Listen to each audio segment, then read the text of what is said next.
तो अभी पहले वेट करते हैं थोड़ा सा इनका ज्वाइन होने का।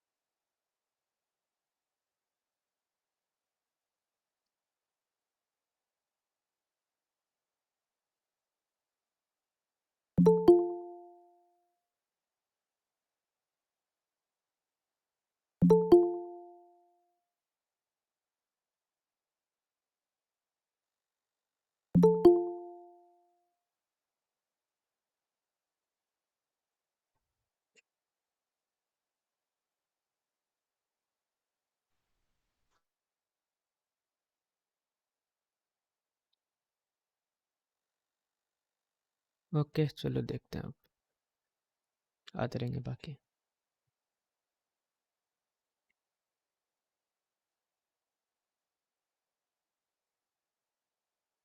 आगे स्क्रीन।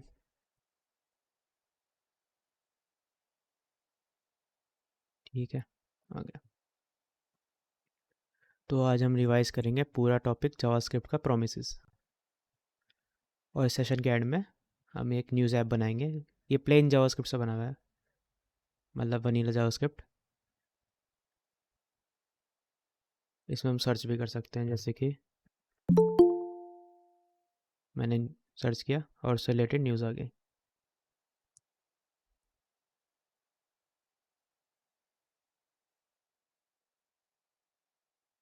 तो लास्ट में हम बनाएंगे प्रोमिसेस एसिंक अवेट से। तो पहला टॉपिक बनाएंगे, फिर प्रोजेक्ट बनाएंगे।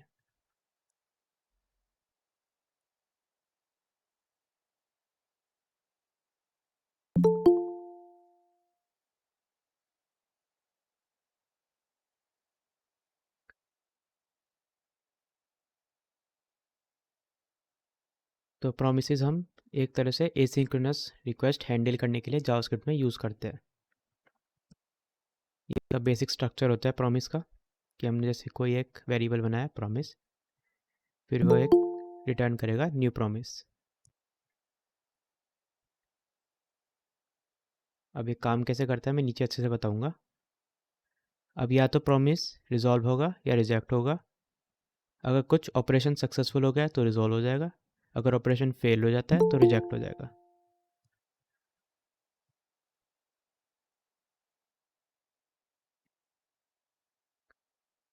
फिर अब जैसे ऊपर ये प्रॉमिस है, तो हम इसे डॉट देन और डॉट कैच से हम इसकी हैंडलिंग करते हैं, डेटा की हमें किस तरह से मैनिपुलेट करना है।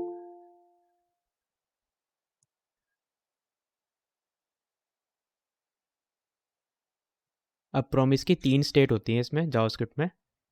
या तो पेंडिंग रहेगा, या रिजॉल्व हो जाएगा, या रिजेक्ट हो जाएगा। रिजॉल्व और रिजेक्ट दोनों फुलफिल्ड में आते हैं।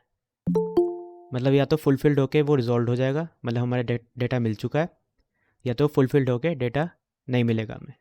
या तो डेटा मिलेगा या डेटा नहीं मिलेगा।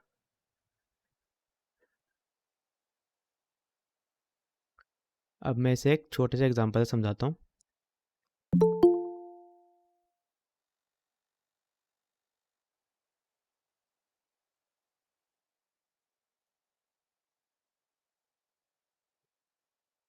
अब मान लो जैसे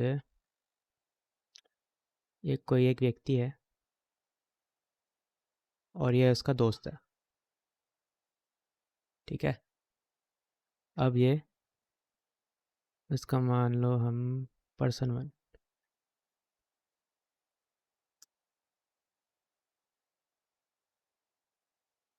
ये लिया हमने पर्सन 1 और ये हो गया पर्सन 2।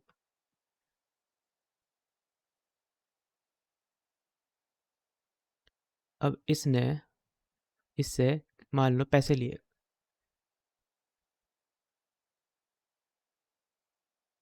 और इसने कहा कि मैं 2 हफ्ते बाद रिटर्न कर दूंगा। इसने कहा पैसे लेने के बाद कि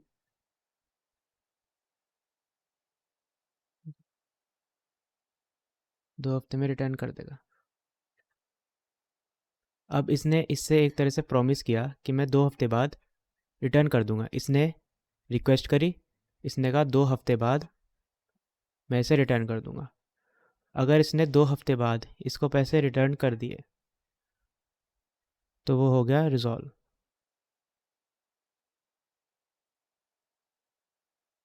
अगर रिटर्न नहीं किए तो वो हो जाएगा रिजेक्ट।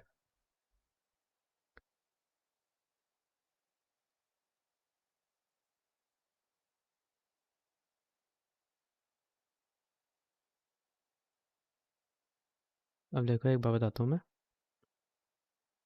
इसने इसको पर्सन 2 को पर्सन 1 ने पैसे दिए कुछ।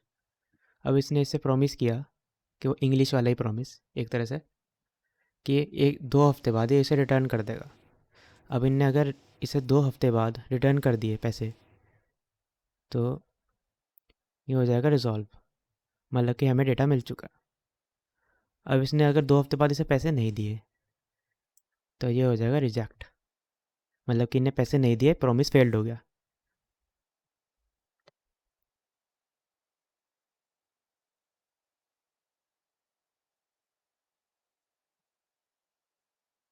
अब इसमें हम एपीआई भी कॉल करके देखेंगे कि किस तरह इसमें हम प्रोमिस का यूज़ करते हैं। मान लो जैसे हमने गूगल ओपन किया, मेरा तो जैसे इंटरनेट फास्ट है, कि इसमें कुछ तो टाइम लगता है आने में। अगर हम यहाँ पर नेटवर्क थ्रॉटलिंग करें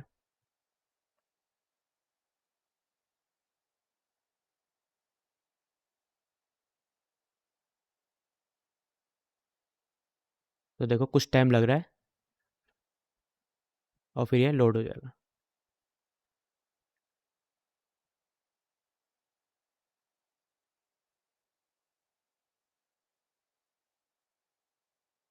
अब प्रोमिस का हम कॉल बैक हेल्थ से बचने के लिए भी करते हैं। कॉल बैक हेल्थ हम यूज़ नहीं करते, पिछले लेक्चर में मैंने बताया था। जैसे अगर जो नहीं था उसे बता देता हूँ मैं एक बार। ये देखो जैसे ये कॉल बैक हेल्थ है, इससे फंक्शन के अंदर फंक्शन पास होता है, तो ऐसे इसकी रीडेबिलिटी बहुत ही कम होती है। इसे हम रीड नहीं कर पाते, काम तो कर देता है ये लेकिन रीड नहीं कर पाते हम अच्छे से। इसलिए हम इससे बचने के लिए प्रोमिस यूज़ करते हैं।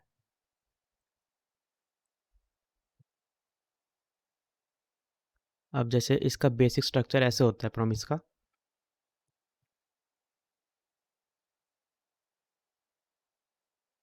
ये जैसे इसमें एक वर्क किया हमने, कोई भी एक वेरिएबल बना के दिखाता हूँ मैं।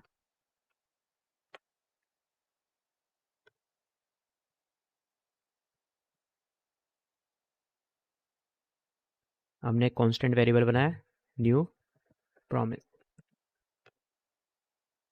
ये कैपिटल पी से स्टार्ट होगा क्योंकि ये कंस्ट्रक्टर है। अब ये अपने अंदर दो आर्ग्यूमेंट लेगा, या तो वो रिजॉल्व होगा या रिजेक्ट होगा, जो मैंने ऊपर बताया था।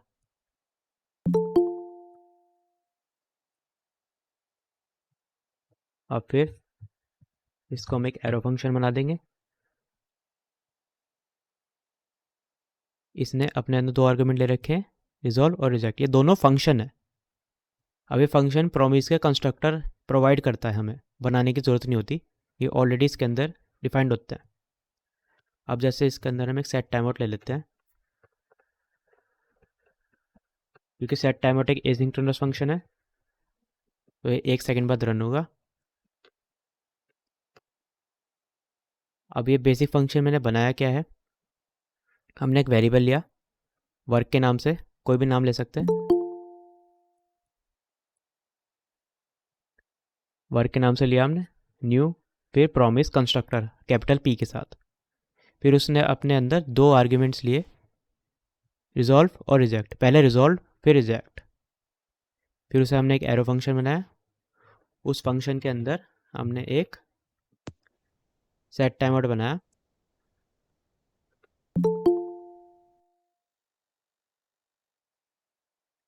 जो कि इसे 1 सेकंड बाद रिजॉल्व फंक्शन को रन कर देगा।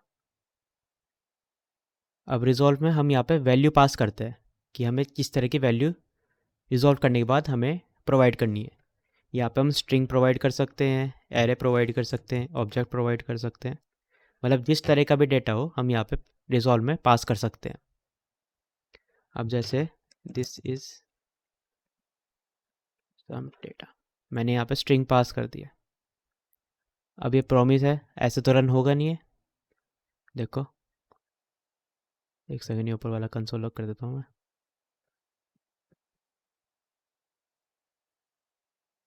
अब देखो यहाँ पे कुछ नहीं आ रहा फिलहाल। और अगर मैं यहाँ पे वर्क को लेना है, फिर हमें डॉट देन, जब ये प्रॉमिस अंदर का डेटा हो जाएगा रिजॉल्व, यानी कि डॉट देन, उसके बाद इंग्लिश वाला देन, जैसे एक काम करने के बाद करते हैं ना उसके बाद, इस तरह यहाँ पे हम लिखते हैं कि इसके अंदर का काम जब डन हो जाए तो हमें यूज़ करना है डॉट देन। फिर इसके अंदर हमें एक फंक्शन पास करना है, एरो फंक्शन बना दिया जैसे मैंने। अब यहाँ पर हम जो भी वेरिएबल का नेम देंगे, जैसे मैंने यहाँ पे डेटा बना दिया, यहाँ पे कुछ भी बना सकते हैं, इस वेरिएबल के अंदर हमारे पास इसका रिजॉल्व डेटा आएगा।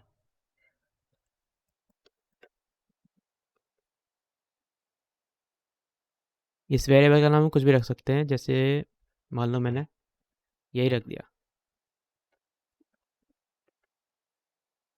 अब इसके अंदर का जो काम होगा डन होने के बाद, ये डॉट देन करना है हमें, मतलब इसके काम होने के देन, फिर उसमें एक फंक्शन पास करेंगे जिसके बाद हम इसका डेटा एक्सेस कर सकते हैं।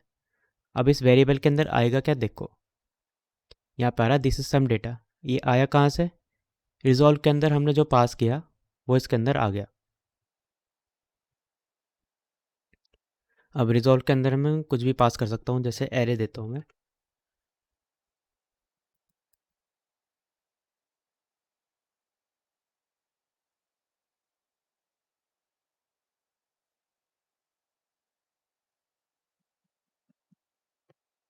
एरे दिया। अब एरे आ गया, देखो किसी भी टाइप का डेटा हम रिजॉल्व में दे सकते हैं। फिलहाल हम स्ट्रिंग में करते हैं ताकि कन्फ्यूजन ना हो, और इसे डेटा कर देता हूँ मैं, दिस इज सम डेटा आ गया जब इसका काम हो जाए डॉट देन। अब यहाँ पे हमने सिर्फ रिजॉल्व फंक्शन अभी फर्स्ट रन किया है, रिजॉल्व का काम तो है कि 1 सेकंड बाद हमें ये डेटा प्रोवाइड कर देना है अगर हमारा सक्सेसफुली काम हो जाता है। जैसे मैंने इस वाले एग्जांपल में बताया कि अगर इसने 2 हफ्ते बाद इसको पैसे दे दिए तो ये एक तरह से रिजॉल्व हो गया। अब रिजेक्ट का काम क्या है वो दिखाता हूँ मैं। अगर हम रिजॉल्व की जगह रिजेक्ट लिख देंगे तो ये हमें एक तरह से एरर रिटर्न करेगा। अब देखो, in promise this is some data, error की तरह आ रहा है ये। अब एरर का हम यहाँ पे कुछ पास कर सकते हैं, जैसे कि हमें एरर के बाद जो भी दिखाना हो। कस्टम एरर का टेक्स्ट हो गया है।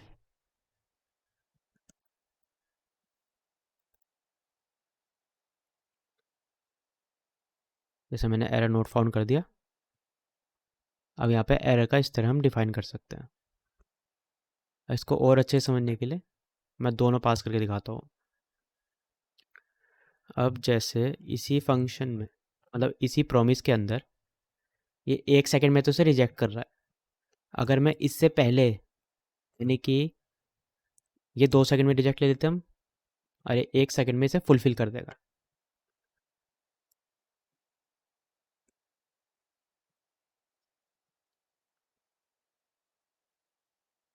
रिजॉल्व के अंदर मैंने इसे पास कर दिया हियर इज़ योर डेटा, और रिजेक्ट के अंदर मैंने कर दिया एरर नॉट फाउंड। जैसे कि इसे हम प्रैक्टिकल एग्जांपल ले सकते हैं।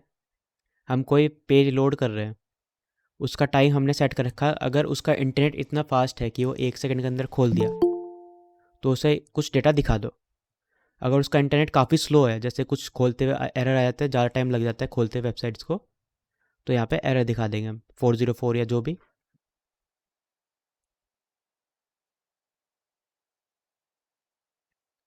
अब यहाँ पे ये 1 सेकंड में तो रिजॉल्व कर रहा है, और अगर 1 सेकंड में रिजॉल्व नहीं होता, यहाँ पे कुछ हमने फैच एपीआई से कुछ भी करा, हमने रिक्वेस्ट करी सर्वर से, और 1 सेकंड के अंदर रिक्वेस्ट हमारी नहीं हो पाई, तो दूसरे सेकंड इसको रिजेक्ट कर देगा और हमें ये एरर दे देगा।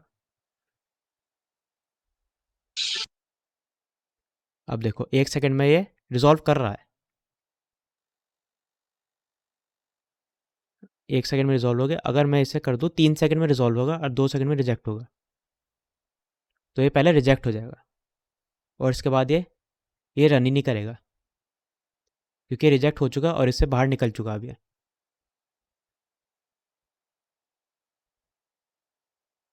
और अगर हमें एरर के साथ कैच करना हो, मतलब कि एरर को कैच करना हो और उसके साथ हमें कुछ करना हो, तो यहाँ पे जैसे मैंने डॉट देन से हमारा ये रन हो रहा है फंक्शन। अगर हम देखो डॉट देन वाला स्टेटमेंट नहीं लिखेंगे तो कुछ रन होगा ही नहीं। एक मिनट,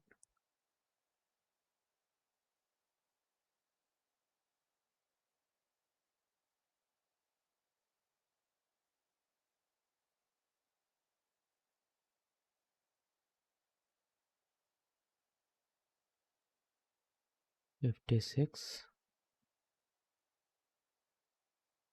अच्छा, यहाँ पे ये फंक्शन देखो रन हो रहा है, इसलिए ऐसा हो रहा है। यहाँ पे कॉल हो रहा है ना, सेट टाइम आउट ने इसको कॉल कर दिया। तो अगर हमें वर्क में होने के बाद, जैसे इसका डेटा है,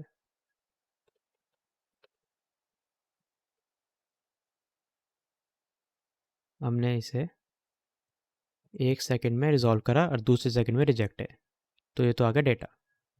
अगर हमें इसका एरर कैच करना है, एरर करने के बाद करना क्या है, तो हमारे पास एक स्टेटमेंट होता है डॉट कैच। ये हम इसे लास्ट में ही यूज़ करते हैं। जैसे कि डॉट देन, अगर हमारा डेटा नहीं आया तभी हमें एरर कैच करना है। अब ये भी सेम है, डॉट कैच लगाया हमने, इसके अंदर एक फंक्शन लेगा और यहाँ पे हम एक पास करेंगे एरर।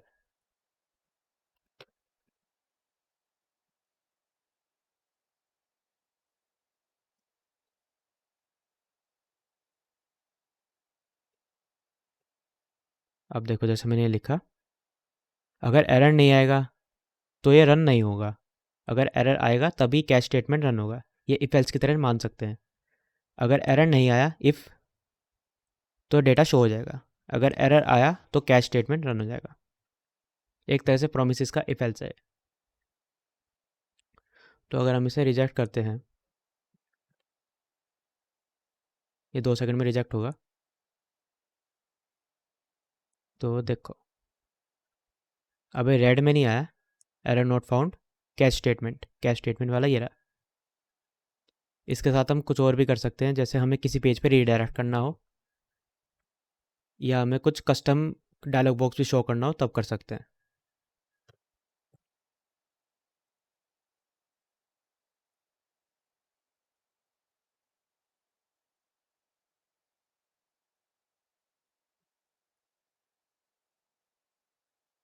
अब इसमें जैसे मैंने ऊपर बताया, रिजॉल्व और रिजेक्ट 2 स्टेट होती हैं। अगर मैंने इसे, देखो एक चीज़ दिखाता हूँ मैं,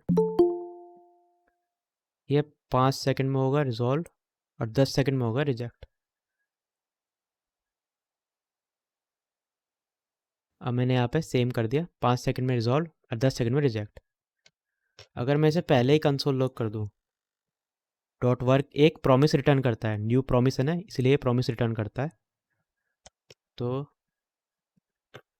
अगर मैं वर्क को ऐसे ही नॉर्मली कंसोल लॉग कर दूँ, तो देखो यहाँ पे पेंडिंग स्टेट आ रहा है। ऊपर 3 स्टेट बताई थी मैंने, पेंडिंग, रिजॉल्व और रिजेक्ट। तो अगर हम इसके रिजॉल्व होने से तो अगर हम इसे रिजॉल्व होने से पहले ही प्रिंट कर देंगे, तो यहाँ पे पेंडिंग आ जाएगा।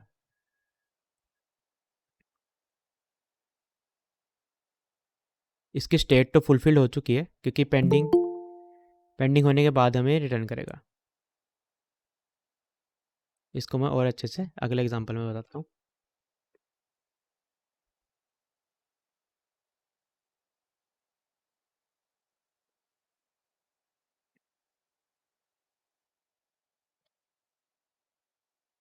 अब देखो यहाँ पे मैंने रख रखा है जैसे सम वर्क 1। इसको मैं एक बार बना के दिखा देता हूँ, अच्छे से समझ में आएगा।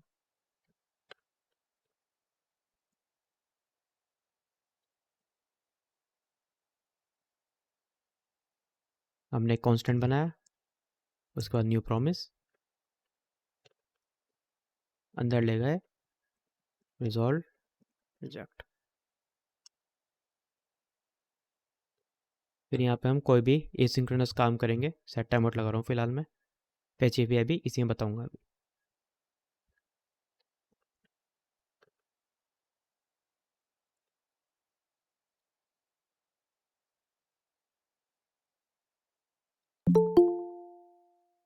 जैसे मैंने यहाँ पे रिटर्न किया वर्क डन,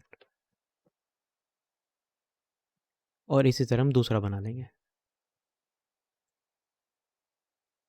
तो यहाँ पे मैंने वर्क 1 और वर्क 2 इस तरह बना लिया मैंने। तो यहाँ पे लिख देते हैं वर्क 1 डन और वर्क 2 डन।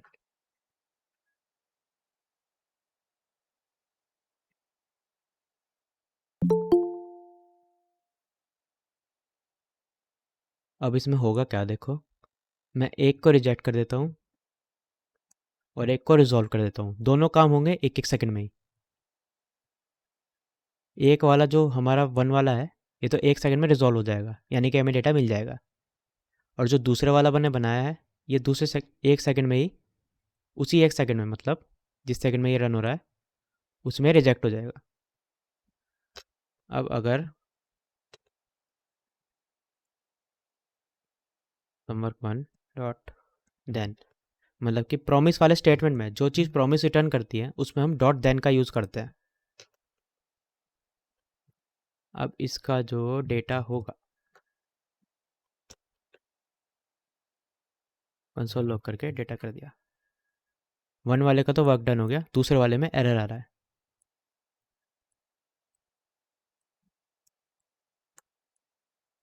दूसरे वाले में डेटा तो आ नहीं रहा, देखो एरर आ रहा है। तो हम इसे एरर को कैच करने के लिए डॉट कैच स्टेटमेंट यूज़ करेंगे।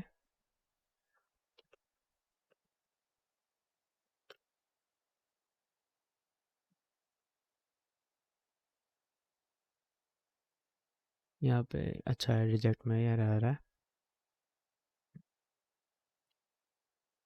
मैं लिखा मैंने फेल्ड। अब देखो यहाँ पे वर्क टू फेल्ड आया।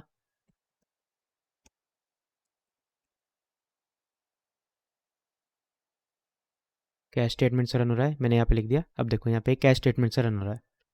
नॉर्मल तो रेड वाला आ रहा था, अगर ऐसे ही रन करते हम बिना कैच के। अब बिना कैच के देखो रेड आ रहा है। अब मैंने इसे कैच स्टेटमेंट के साथ लिखा तो ये ऐसे आ रहा है। यानी कि हमारा एरर पे अब कस्टम कंट्रोल आ चुका है। एरर आने के बाद हम कुछ भी कर सकते हैं। अभी यहाँ पे हमारे पास एरर का कस्टम कंट्रोल नहीं था। अब एरर आ चुका, अब हमें क्या करना है इसके बाद वो पता नहीं। या तो पेज इन्फिनेटली घूम सकता है अगर हमने किसी में लगा रखा है, या फिर कुछ होगा ही नहीं।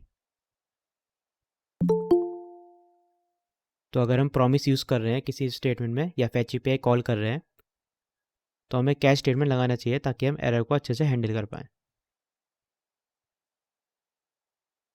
अब देखो इसका मेरा बताने का मतलब क्या है कि 1 सेकंड में ही मल्टीपल प्रोमिसेस हम हैंडल कर सकते हैं। कॉल बैक से ये काम हम नहीं कर सकते थे। अब एक ही सेकंड में मल्टीपल काम हो रहे हैं। अब दोनों को मैंने रिजॉल्व किया जैसे, देखो दोनों एक साथ डन हो गए। यहाँ पे मैं कितने ही प्रोमिसेस बना सकता हूँ।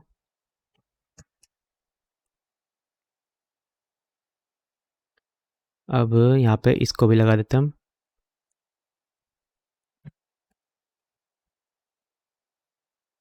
इसने लिया डेटा।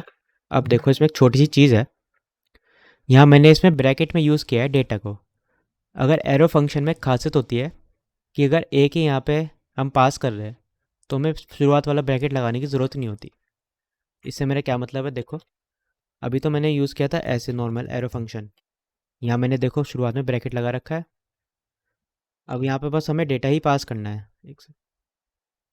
यहाँ बस हमें डेटा ही चाहिए, तो इसे मैं ऐसे भी लिख सकता हूँ डायरेक्टली।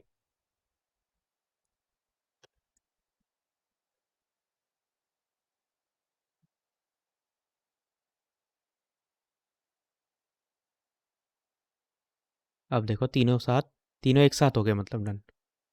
प्रोमिस का ये एक और फ़ायदा है कि हम एक साथ मल्टीपल प्रोमिस हैंडल कर सकते हैं। और उनके साथ हम, जैसे कि समवर्क वन है, ये अलग अलग है। अब देखो तीनों अलग अलग है। तीनों में हम अलग अलग काम कर सकते हैं। जैसे कि नंबर रिटर्न करता हूँ मैं, कोई भी एक नंबर है, जैसे मान लो 50, मान लो इसने 50 रिटर्न किया पहले वाले ने, दूसरे ने किया 100 और तीसरे ने किया 150। तीनों ने एक एक नंबर रिटर्न किया। इसे 2 किया मल्टीपल, और दोनों को तो मैंने मतलब सबके साथ मल्टीप्लाई बाय 2 कर दिया। अब तीनों एक साथ हम कुछ भी काम कर सकते हैं। इसके साथ हमने कुछ ऑपरेशन कर लिया, इसके साथ हमने कुछ ऑपरेशन कर लिया, इसके साथ हमने कुछ ऑपरेशन कर लिया। तीनों एक एक सेकंड में ख़त्म हो जा रहे हैं, एक साथ हमारे सब काम हो रहा है। देखो अब अगर जैसे मान लो तीनों प्रोमिस अलग अलग टाइमिंग पे रन हो रहे हैं, ये 2 सेकंड पे डन हो रहा है, अरे 3 सेकंड में डन हो रहा, 1 सेकंड, 2 सेकंड, 3 सेकंड। अब यहाँ पे एपीआई है हमारी, कोई एपीआई 1 सेकंड में डेटा ला रही, कोई एपीआई 2 सेकंड में डेटा ला रही, और कोई एपीआई 3 सेकंड में डेटा ला रही। तो अगर फॉर एग्जांपल हमें तीनों का एक साथ ही डेटा चाहिए, मतलब कि जब तक तीनों प्रोमिस हमारे रिजॉल्व नहीं होते तब तक हमें कुछ दिखाना ही नहीं है, मतलब तब तक लोडिंग दिखानी है। तीनों डेटा एक साथ आने के बाद ही हमें कुछ काम करना है। तो इसके लिए एक छोटी सी इसमें ट्रिक होती है प्रोमिस में। इसको हटा देता हूँ फिलहाल मैं तीनों का। तीनों रिजॉल्व हो रहे हैं तो अभी कुछ नहीं आने वाला।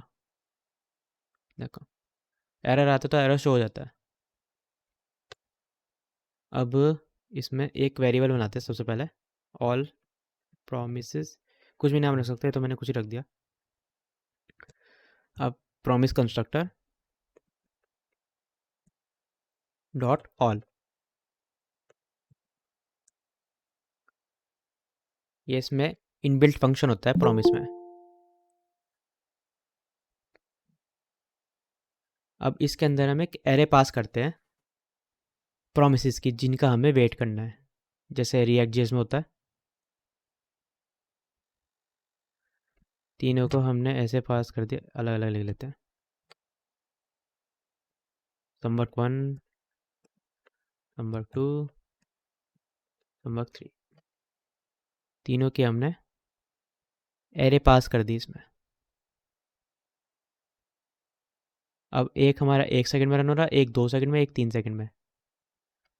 तो अगर अब ये जो वेरिएबल हमने बनाया ऑल प्रोमिसेस, ये खुद भी एक प्रॉमिस रिटर्न करेगा। ऐसा क्यों? क्योंकि हमने यहाँ पे प्रॉमिस कंस्ट्रक्टर यूज़ किया है। तो प्रोमिसेस को हम ऐसे हैंडल करते हैं, डॉट देन लगा के। फिर इसका जो डेटा आएगा वो हमें शो कर देना है। तो अब जैसे मैंने रन किया, 1 2 3, देखो 3 सेकंड तक सारे प्रोमिसेस हमारे रिजॉल्व होने थे। अब इसने सारे प्रोमिसेस के रिजल्ट को एक एरे में रिटर्न कर दिया। ये पहले का रिजल्ट है, ये दूसरे का रिजल्ट है, तीसरे का रिजल्ट है। अब देखो एक सेकंड में दिखाता हूँ। पहला वाला रिटर्न करेगा 50, दूसरा 100, तीसरा 150।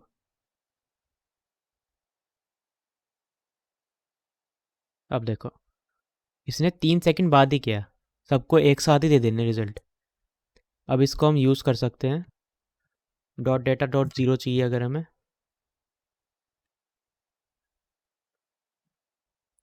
ज़ीरोथ इंडेक्स पे, तो हम यहाँ पे इस तरह इसे एक्सेस भी कर सकते हैं। क्योंकि एरे है तो हम इसे एरे की तरह डिस्ट्रक्चर करके यूज़ कर सकते हैं। सिंपल इंडेक्स की तरह तीनों में मैंने डेटा यूज़ कर लिया।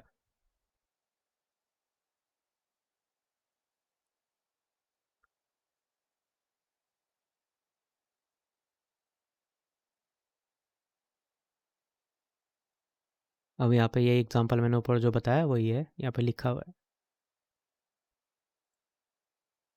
अब जैसे एक इसमें ले लेते हैं एग्जांपल,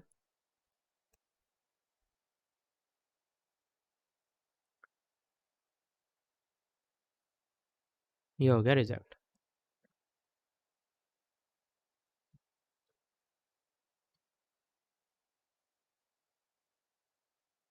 अब इसमें अगर हमें एरर थ्रो करना है, मैंने पिछले में बताया था एरर थ्रो करने के लिए रिजेक्ट में काम करेगा। New error constructor, this is new error. Error ही ये नॉर्मली शो करेगा, अगर रिजल्ट आ रहा होगा तो ये नॉर्मली शो नहीं करेगा। उसे हैंडल करने के लिए जैसे मैंने टू वाले में किया, इसे अलग से ले लेता हूँ मैं और इन्हें कमेंट कर देता हूँ।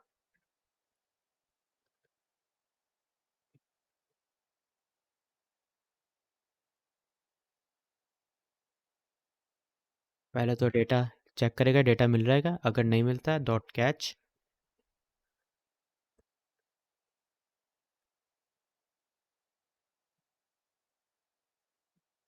अब यहाँ पे इस तरह एरर शो कर देगा। अब देखो ये एरर में भी इस तरह दिखा रहा है, एरर की तरह। अगर हम सिंपल स्ट्रिंग पास करेंगे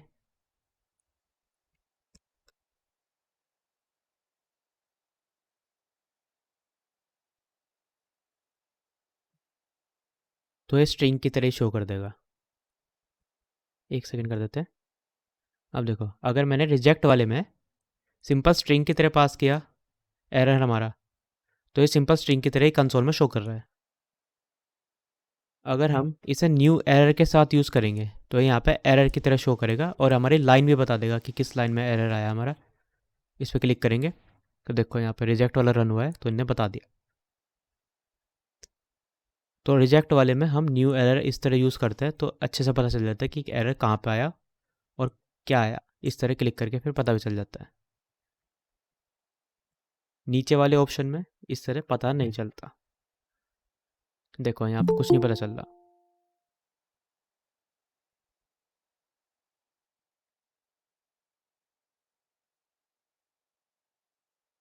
अब यहाँ पे हमारा नेक्स्ट एग्जांपल है, वही एरर वाला जो मैंने बताया। इस तरह यहाँ पे रिजेक्ट में एरर ले दिया। अब 1 सेकंड।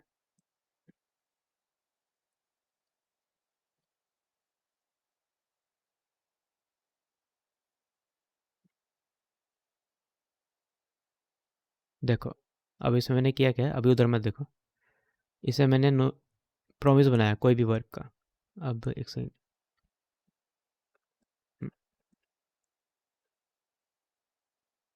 समवर्क के नाम से, पहले कॉन्स्टेंट बनाया समवर्क के नाम से, फिर new promise resolve reject arrow function, फिर यहाँ पे सेट टाइम आउट लगा देता हूँ क्योंकि वो एक एसिंक फंक्शन है, मतलब कि ये कुछ टाइम लेता है कंप्लीट होने में। ये कंप्लीट होने में टाइम लेता है 1 सेकेंड। अभी रिजॉल्व होगा वर्क डन। और अगर मैं इसके नीचे रिजेक्ट लगाऊं, जस्ट इसी के नीचे,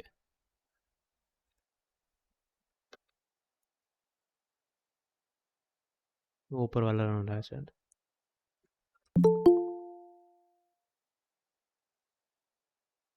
अब देखो ये रिजॉल्व हो चुका है, इसलिए हमें कुछ नहीं शो कर रहा है। उसे चेक करने के लिए सम वर्क। अब इस तरह ज़्यादातर हम प्रोमिसेस नहीं बना रहे होंगे अभी, ये समझने के लिए यूज़ कर रहे हैं हम। ज़्यादातर प्रोमिसेस हमारे फंक्शंस रिटर्न करते हैं, मतलब कि जैसे फैच एपीआई हमारा एक फंक्शन है, वो प्रॉमिस रिटर्न करता है। अब उस प्रॉमिस को हैंडल करेंगे हम ऐसे, मतलब किसी फंक्शन ने हमारा प्रॉमिस रिटर्न करा किसी वेरिएबल के अंदर, तो उसको हम यूज़ करेंगे डॉट देन लगा के।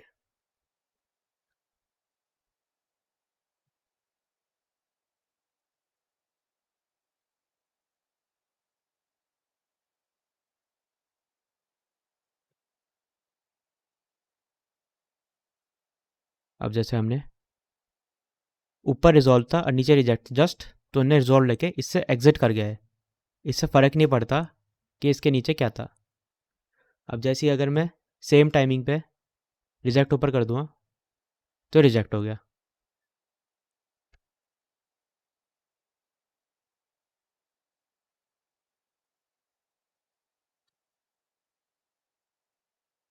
अब देखो इसको अच्छे से समझते हैं नीचे।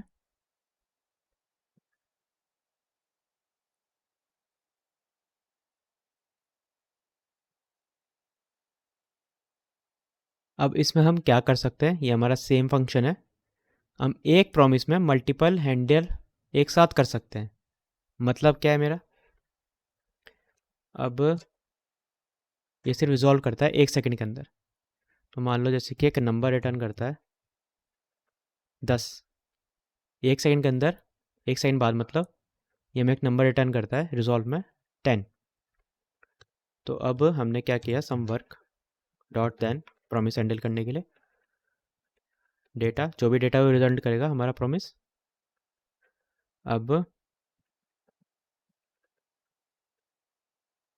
डेटा अगर हम प्रिंट करेंगे नॉर्मली तो यहाँ पे 10 आ गया। अब इसमें हमने जैसे मान लो 51 इंटू कर दिया तो ये आ गया।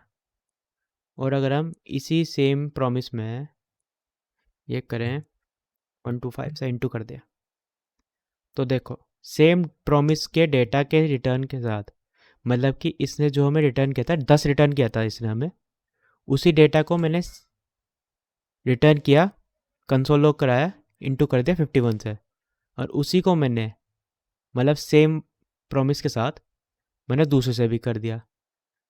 मतलब ये है कि हम सेम डेटा के साथ मल्टीपल चीज़ें एक साथ हैंडल कर सकते हैं। अब इसमें मान लो ये डेटा एक और लगा दें हम,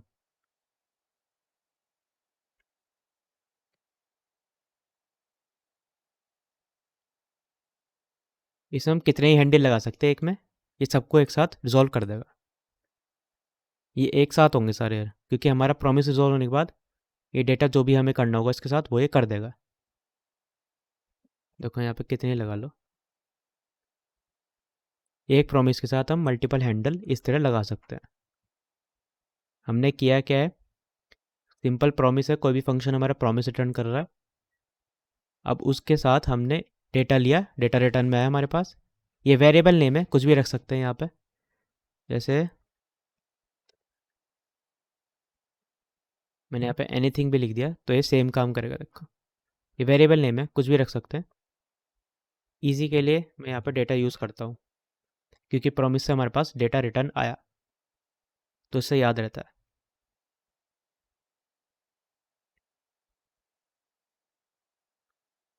अब देखो हम प्रॉमिस में चेनिंग भी कर सकते हैं, मतलब जैसे मैंने कॉल बैक हेल वाले में बताया था कि ये चेनिंग ही होती है एक तरह से, कि एक प्रॉमिस के बाद मतलब एक काम के बाद दूसरा काम करना है, दूसरा काम के बाद तीसरा काम करना है, इसी को हम कॉल बैक हेल बोलते हैं।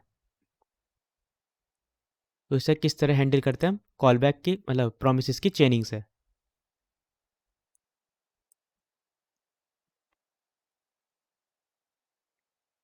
ऊपर वाले को मैं कमेंट कर देता हूँ पहले।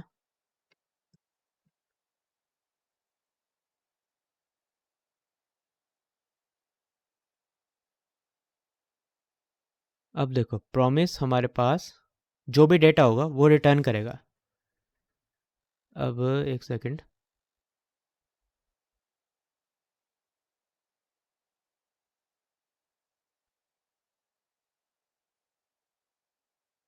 जैसे यही है,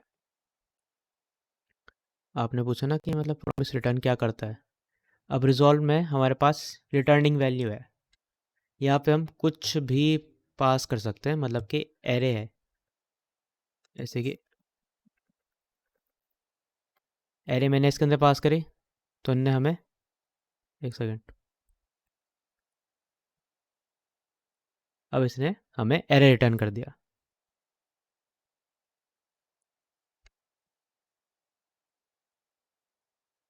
अब अगर हमने इसके अंदर एक ऑब्जेक्ट पास किया, जैसे कि नेम,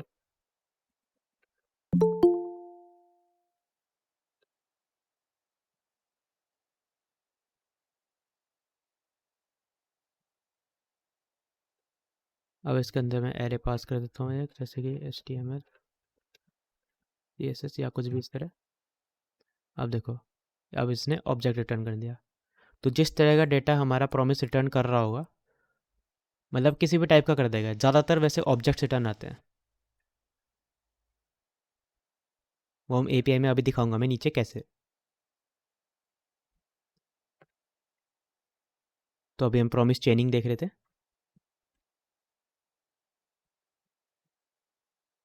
सिंपल हमने कोई भी एक प्रॉमिस बना रखा है,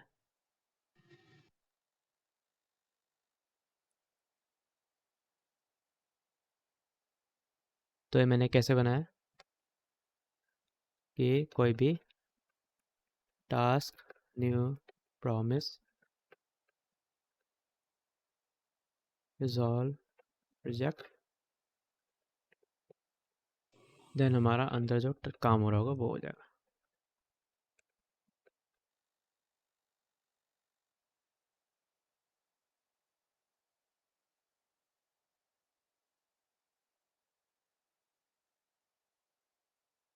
ठीक है, इस तरह हमने बनाया था, काफ़ी बार देख लिया, अब तो याद हो गया होगा। तो अब जैसे 1 सेकंड में रन हो रहा है हमारा कोई API है, वो 1 सेकंड में रन हो रही है। प्रॉमिस चेनिंग हम करते कैसे हैं, टास्क डॉट देन, वही सेम तरीका, डेटा। अब ये 1 सेकंड में डेटा रिटर्न कर देगा। अब यहाँ पे करना क्या है, रिटर्न, रिटर्न करना पड़ेगा हमें कुछ, क्योंकि ये फंक्शन है। हमने अंदर फंक्शन पास किया ना, एरो फंक्शन पास किया, तो हमें कुछ रिटर्न करना पड़ेगा ताकि हम उसे नेक्स्ट में पास कर सकें। तो हमारा टास्क भी एक प्रॉमिस है, तो हमने इसे फिर से पास कर दिया। अब ये इसमें वैल्यू आ गई एक तरह से,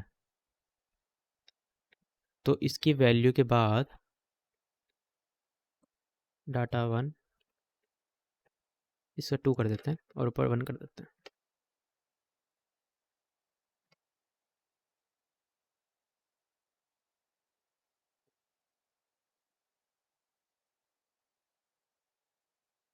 अब देखो ये 2 बार प्रिंट करेगा। 2 बार प्रिंट कैसे किया इसने, क्योंकि यहाँ से हमने इसे फर्स्ट टाइम में एक और प्रॉमिस रिटर्न करवाया था। इसे नंबर के एग्जांपल से लेते हैं, ज़्यादा अच्छे से समझ में आएगा। फॉर एग्जांपल मैंने ले लिया यहाँ पे 1, 1 रिटर्न कर रहा है ये। अब देखो 1 2 बार प्रिंट हुआ। अब यहाँ पे करेंगे क्या हम कि सिंपल है, एक बार वाला तो है ही है। इस तरह हमने डेटा रन किया, ठीक है।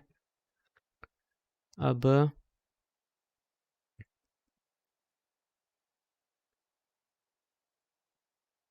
अब इसको हमने रिटर्न कर दिया।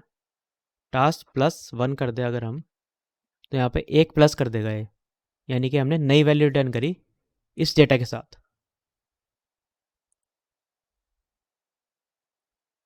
नहीं, 1 सेकंड का, ये डेटा नीचे होगा।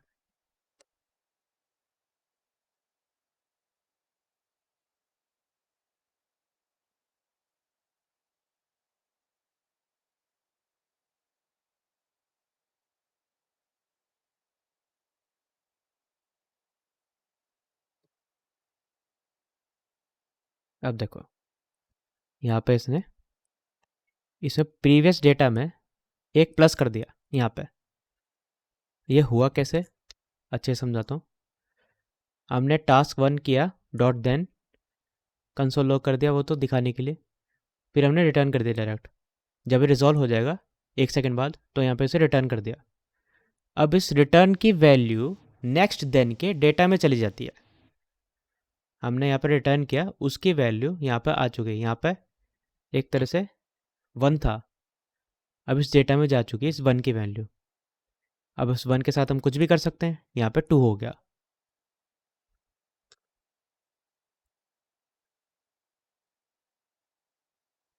और फिर यहाँ पे हम इसे रिटर्न करके इस तरह चेनिंग कर सकते हैं। अब देखो, अगर मैं यहाँ पे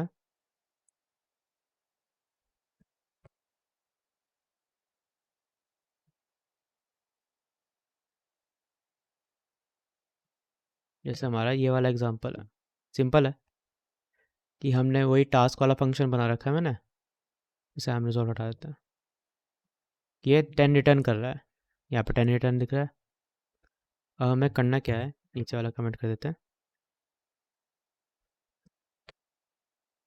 अभी सिंपल हमारा 10 रिजॉल्व आ रहा है, कुछ नहीं हो रहा अभी, बस हमने प्रॉमिस बनाया टास्क डॉट देन का डेटा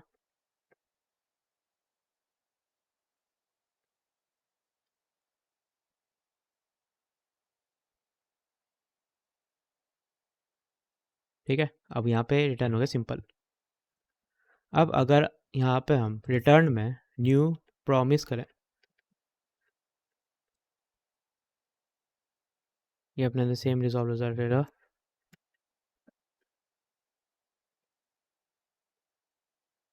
अब यहाँ पे अगर हम रिजॉल्व में डेटा +1 कर दिया, अभी तो यहाँ पे 10 ही आया, लेकिन अगर हम यहाँ पर इसके डेटा में नीचे वाला जो देन है,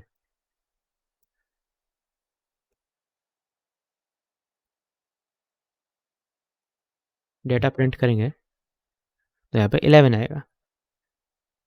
और इससे हम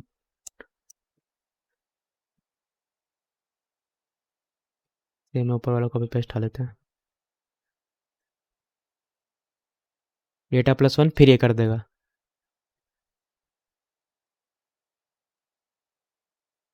ओके, यहाँ पे अभी प्रिंट एक सेकंड।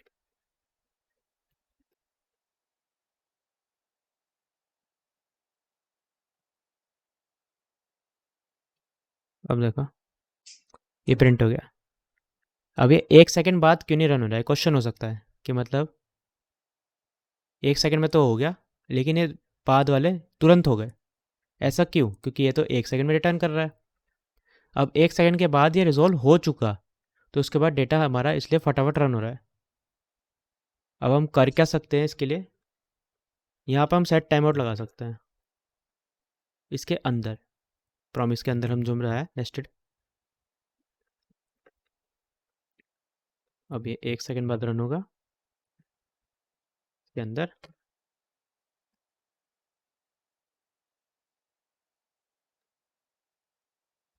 और यहाँ पे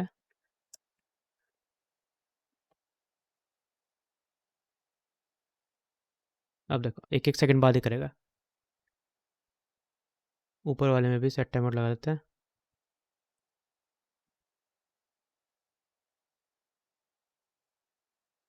देखो, अब ये कर क्या रहा है,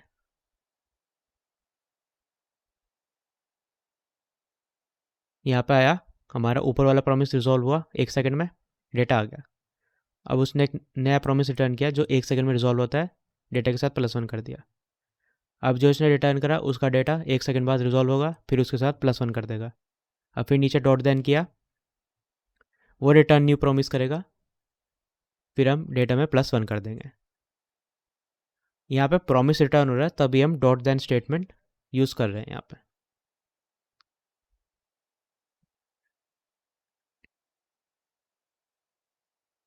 अब देखो, ये वही वाला एग्जांपल है। अब इसमें हुआ क्या है, नीचे वाले एग्जांपल में, इसको कमेंट कर देते पहले।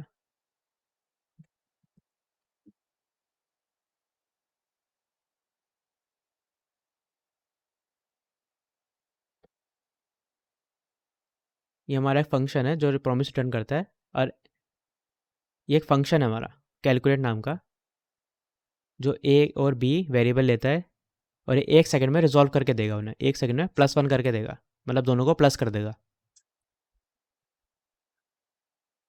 तो अगर हम कैलकुलेट डॉट, अब देखो ये हमारा एक फंक्शन है जो प्रॉमिस रिटर्न करता है, इसे हम कैसे इसमें अंदर वैल्यू देंगे। तो फंक्शन में तो इस तरह हम वैल्यू देते हैं, 1 और 1 देते हैं, 1 और 1 को प्लस करके 2 कर देगा। अब ऐसे तो कुछ भी नहीं आ रहा है पे रिस्पॉन्स। तो अगर हम इसे कंसोल लॉग भी करके देखें,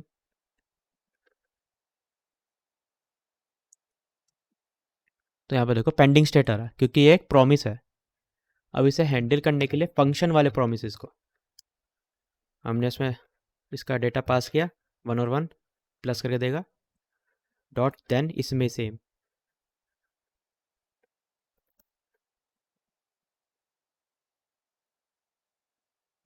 अब देखो रिजॉल्व करके इसने दे दिया यहाँ पर 2। फंक्शन वाले प्रोमिस को हम डेटा पास करेंगे सिंपली, जैसे हम नॉर्मल फंक्शंस में करते हैं।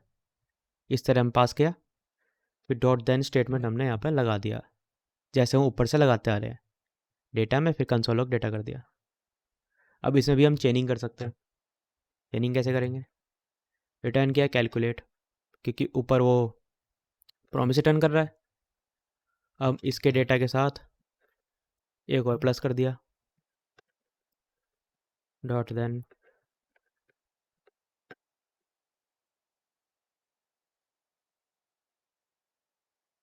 देखो 1 1 सेकंड में अब ये प्लस करता रहेगा। इस तरह अगर हमने फिर से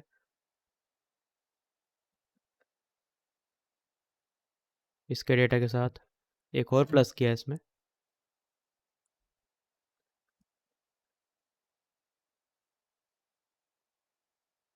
हम यहाँ पे सेम नाम रख सकते हैं, क्योंकि सिर्फ इसका अंदर ही स्कोप है, इसलिए बार बार डेटा यहाँ पर नाम रख पा रहा हूँ।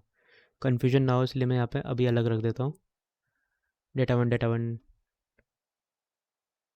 Data one 2 2 2 3।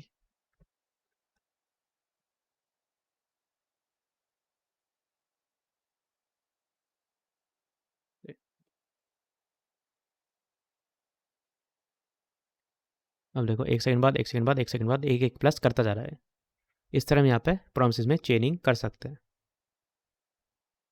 अब ये नीचे मैंने मल्टीप्लाई का एग्जांपल ले रखा है, हम इसमें मल्टीप्लाई भी कर सकते हैं।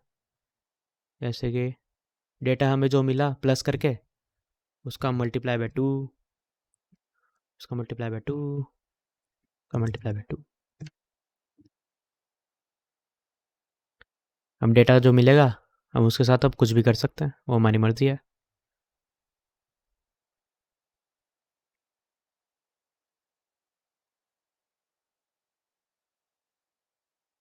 अब यहाँ पे वही एग्जांपल जो मैंने बताया ऊपर, नेस्टेड प्रोमिसेस वाला, ये वाला,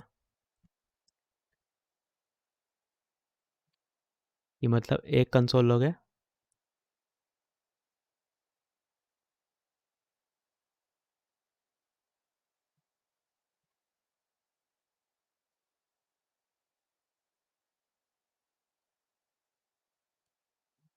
अब यहाँ पे हमारा ये फंक्शन था, इसने डेटा लिया था यहाँ पे, फिर हमने रिटर्न न्यू प्रोमिस कराया, रिटर्न न्यू प्रोमिस कराया। और नीचे हमने यहाँ पे ये हमारा जो फंक्शन था प्रॉमिस रिटर्न कर रहा था, यहाँ पे इसे हमने इस तरह यहाँ पे हैंडल कर दिया। तो एक तरह से जैसे कॉल बैक में पास करते हैं ना फंक्शन नेम डायरेक्ट, तो यहाँ पे हमने फंक्शन पास कर दिया, यहाँ पे हमने यहीं पे डिफाइन कर दिया।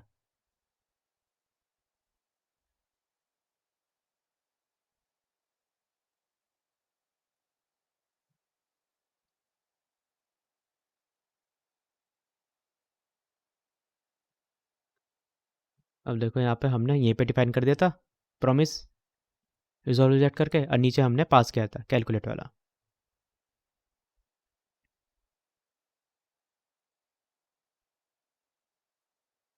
अब यहाँ पे ये भी बता चुका मैं, डेटा के साथ कुछ भी कर सकते हैं।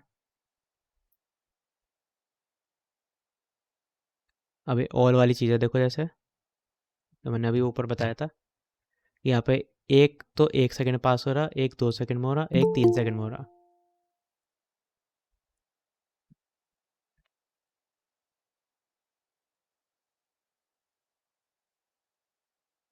अब देखो जैसे एक प्रॉमिस तो हमारा 1 सेकंड में, 2 सेकंड में और 3 सेकंड में हो रहा।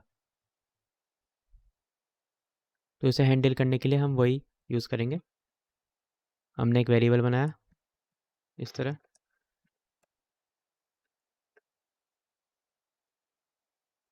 ए promise dot all, array pass कर देंगे इनमें फंक्शन के नेम्स, मतलब जो हमारे प्रॉमिस रिटर्न है।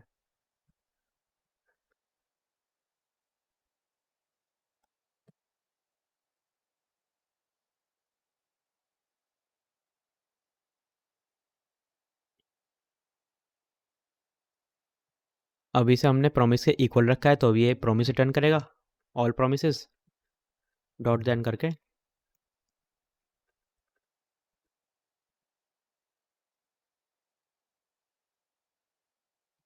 हमें इनका सबका एक साथ डेटा मिल जाएगा। देखो डेटा 1, डेटा 2, डेटा 3 यहाँ से ऐसे मिल गया एरे में, क्योंकि हमने यहाँ पे एरे पास किया था। अब प्रोमिस का मेनली यूज़ हम करते हैं फैच एपीआई करने में, क्योंकि फैच एपीआई जो हमारा फंक्शन है, जो ये फैच, ये एक रिटर्न करता है प्रॉमिस। तो उसको हैंडल हम कैसे करते हैं इजीली वो देखते हैं। वैसे तो हम इसे एसिंक अवेट से हैंडल करते हैं। अब देखो सिंपल हमने एक प्रॉमिस बना रखा है।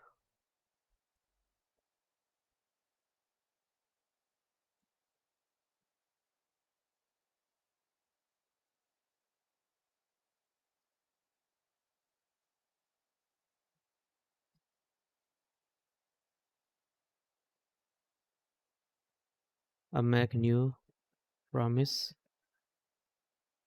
फटाफट बना देता हूँ।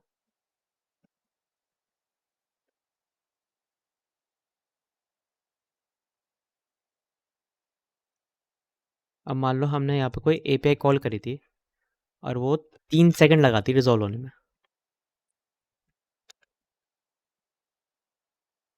और वो एपीआई हमें एक जेसन ऑब्जेक्ट रिटर्न करते हैं जो कि करती है। तो हम यहाँ पे जेसन मतलब एक जावास्क्रिप्ट ऑब्जेक्ट बना लेते हैं।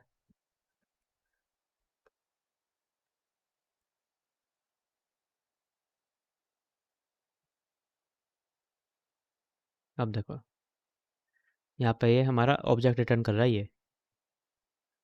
अब इसे हम कैसे हैंडल करेंगे, एसिंक अवेट से।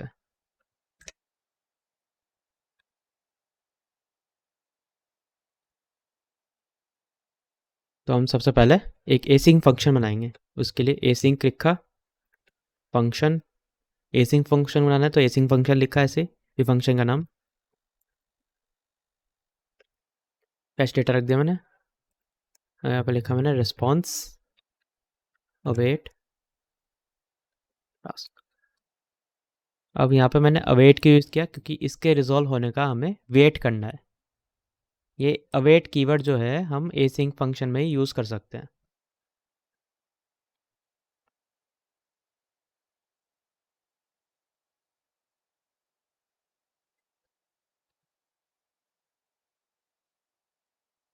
और फिर यहाँ पे ये हमें जो भी रिस्पॉन्स होगा इसका रिटर्न कर देगा। अभी भी यहाँ पे हमारा देखो कुछ आउटपुट नहीं आ रहा, क्योंकि अभी तक हमने आउटपुट दिखाया ही नहीं है। आउटपुट दिखाने के लिए हम एक वेरिएबल बनाते हैं कॉन्स्ट माई डेटा। फिर हम इसमें इस फंक्शन की जो रिटर्निंग वैल्यू होगी वो इस वेरिएबल में आ जाएगी। अब इस तरह जब भी हम करते हैं ना, एक वेरिएबल के सामने एक फंक्शन रन करते हैं, तो उस फंक्शन के जो रिटर्निंग वैल्यू होती है वो उसमें आ जाती है। अब ये रेस्पॉन्स का वेट करके रिटर्न कर रहा है, फिर जो रिटर्निंग वैल्यू होगी वो माई डेटा में आ जाएगी, और हम फाइनली माई डेटा शो कर देंगे।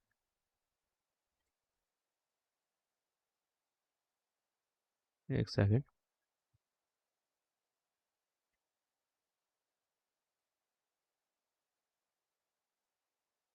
यहाँ पे फिलहाल अभी यही कर देते हैं बस।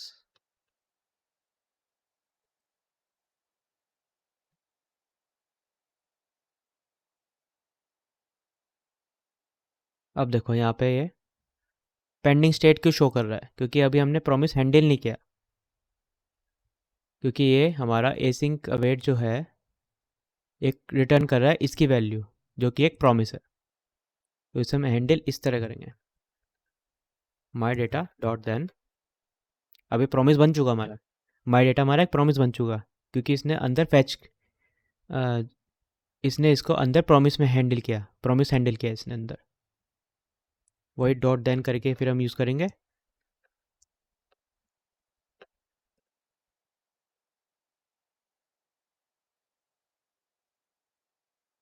अब देखो 3 सेकंड बाद ये दिस डेटा आ चुका। हम यही यूज़ करते हैं ज़्यादातर एपीआई को हैंडल करने के लिए। अब मैं एक रियल एपीआई दिखाता हूँ आपको। जैसे हमारे पास ये एक एपीआई है, ये वाली फ्री एपीआई है। देखो ऐसे कुछ डबिंग डेटा। तो हम इसे कैसे हैंडल करेंगे? सबसे पहले एसिंग फंक्शन बनाएंगे।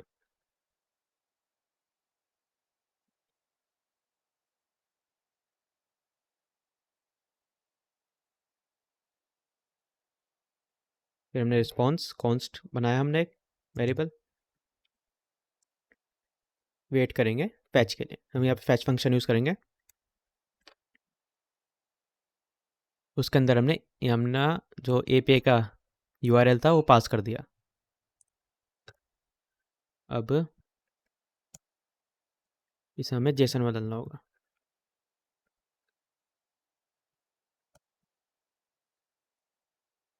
हमने एपीआई के लिए वेट किया, कॉल किया, फिर हमने जेसन में बदलने के लिए इसके लिए वेट किया, इसलिए यहाँ पे हमने दोबारा वेट लगाया। पहले कॉल होगी उसके लिए वेट करेगा, फिर जेसन में कन्वर्ट होगी उसके लिए वेट करेगा, फिर जब ये सारा काम हो जाएगा तो जेसन को रिटर्न कर देगा।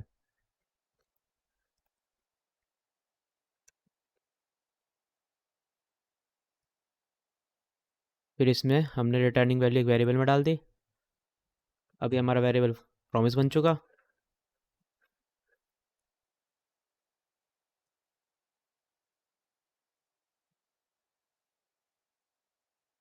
फिर हमने सेम जिस तरह ऊपर कर रहे हैं डॉट देन लगा के डाटा को हमने कंसोल लॉग करा दिया। अब देखो आ गया हमारा, रिलोड किया मैंने। इस तरह हमारा एपीआई का डेटा ऑब्जेक्ट में रिटर्न हो गया। अब यहाँ पे हम कुछ भी कर सकते हैं, जैसे कि डॉट डेटा नाम का ही है।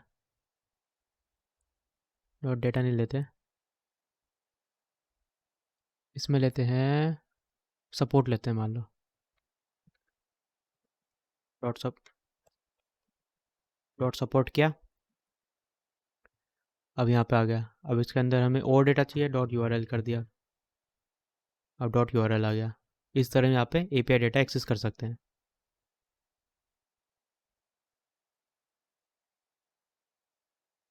तो इस तरह हम यहाँ पे प्रोमिस का हैंडलिंग करते हैं। ये सारा डेटा मतलब जो ये भी कोड है मैं दे दूँगा, डिस्कॉर्ड पे भी दे दूँगा मैं। अब हम बनाते हैं वो वाला न्यूज़ वाला प्रोजेक्ट। बहुत ही सिंपल है। यहाँ पे मैंने फ़ोल्डर बना लेता हूँ।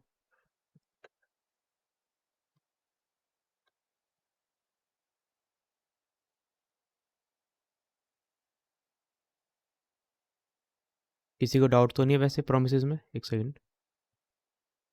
हाँ, फुल रिकॉर्डिंग मिल जाएगी।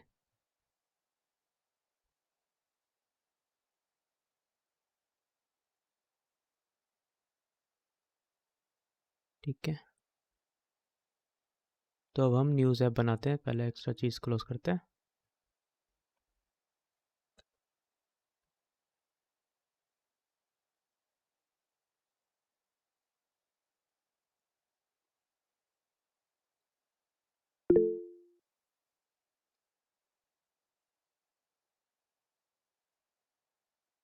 मैंने बेसिक जोड़ दिया सबको।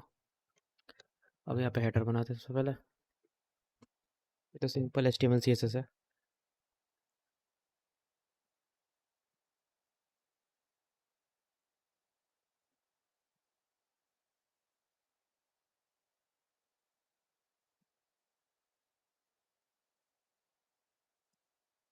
यहाँ पे मैं इसको कलर रेड दूंगा, इसलिए मैंने यहाँ पे सिर्फ पेन में डाल दिया। लाइव सर्वर में चलाते हैं।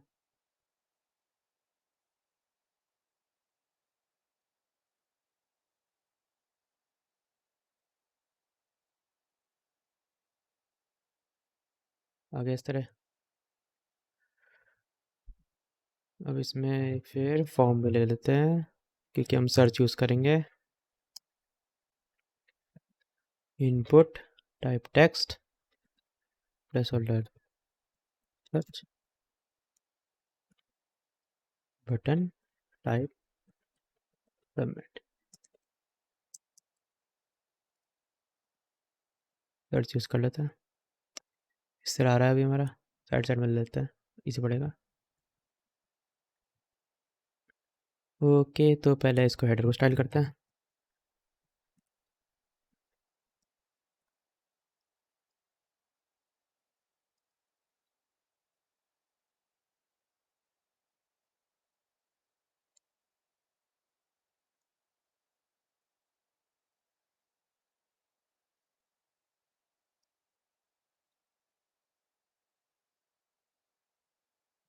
यहाँ पे इस तरह आ गया। अब इसे सेंटर में ले लेते हैं।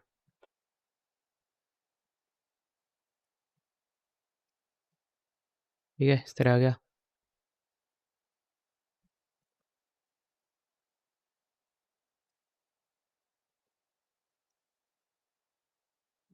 थोड़ा शेडो आ गया। अब यहाँ पे जो हमने एक्चुअल वाला बनाया था, इसके लिए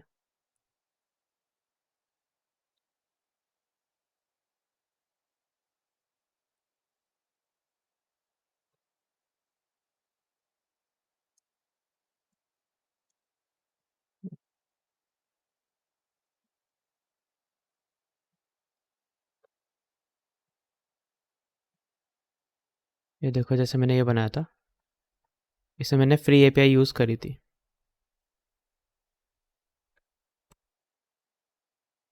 तो वो API में लाऊंगा newsdata.io से।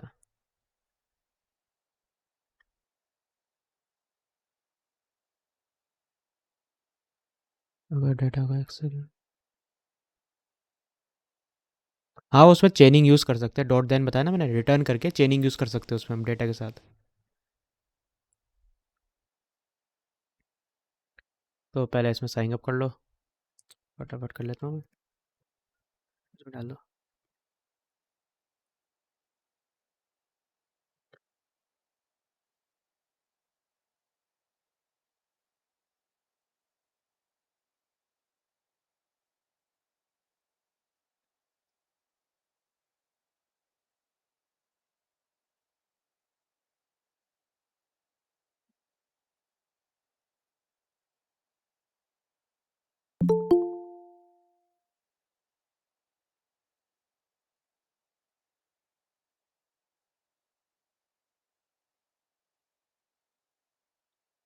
वेरीफाई कर लो, आएगा।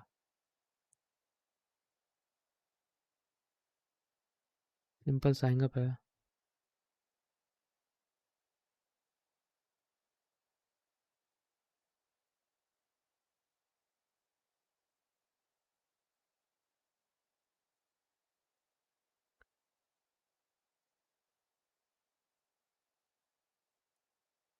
यहाँ पर देखो API की मिली साइन अप करने के बाद सिंपल। और यहाँ पर अगर हम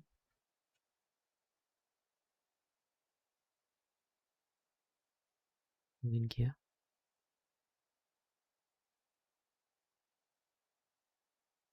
ये आ गया। और यहाँ पर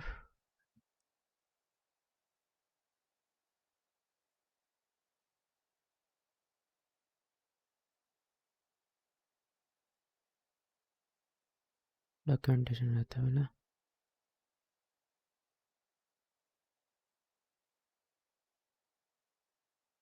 पुराने से उठा लेते हैं।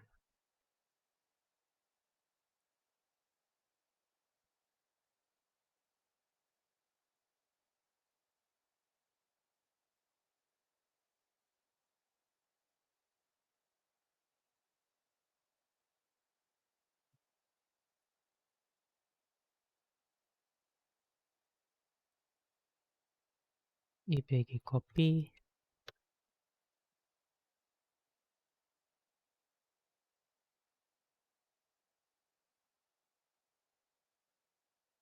की ठीक है, ये हमारा एपीआई यूआरएल है ऊपर। वो पेज मिस हो गया शायद। ये रहा देखो, यहाँ से आ गई, यहाँ से वो एपीआई की एपीआई यूआरएल मैंने उठा लिया। ठीक है, तो अभी फ़िलहाल एपीआई हमने रख ली, एपीआई की हमारे पास आ गई, और इसको फ़िलहाल रख देते हैं। अभी पहले स्टाइलिंग करते हैं थोड़ा, फिर एपीआई पे आते हैं। ये हमारा ऐप था। अब हमें यहाँ पे न्यूज़ आर्टिकल शो करना है, तो हम बना लेते हैं। अरे यार,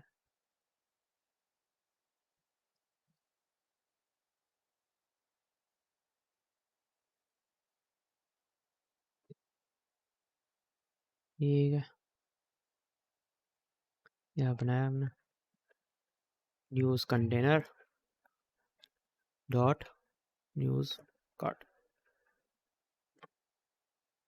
यहाँ पर हमारी ये न्यूज़ कार्ड के अंदर हमारी न्यूज़ पॉपुलेट होंगी। एक न्यूज़ के अंदर हमारे पास होगा क्या, इमेज होगी और एक हेडिंग होगी।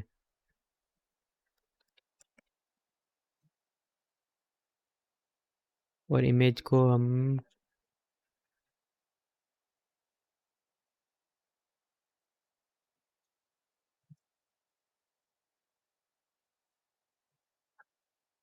ये लेते हैं फिलहाल,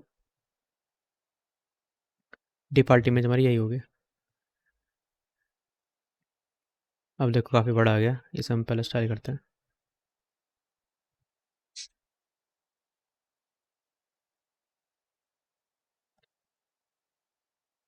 तो बनाते हैं, एक सही इमेज हटाते हैं पहले। ऐसे हो गया। न्यूज़ कंटेनर को हम ग्रिड बनाएंगे, क्योंकि ग्रिड में हमारी इस तरह न्यूज़ आएगी हमारी, इस तरह यहाँ पे यहाँ पे यहाँ पे। ग्रिड गैप रखते हैं हम 1 रैम।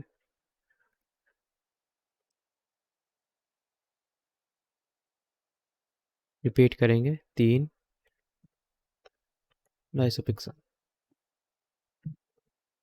अब इसे 3 बार हम क्लोन कर देते हैं, इजी होगा हमें स्टाइल करना। न्यूज़ कार्ड में गए हम,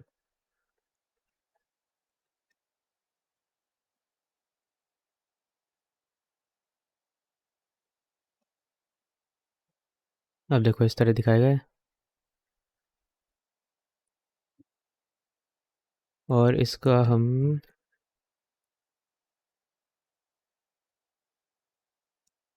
मार्जिन ले देते हैं ऑटो। नहीं लिया इसने, कि बॉडी की विड्थ 100% नहीं की हमने।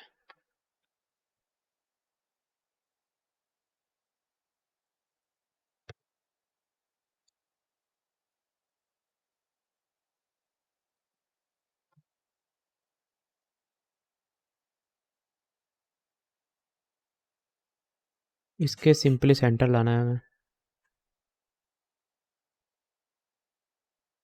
तो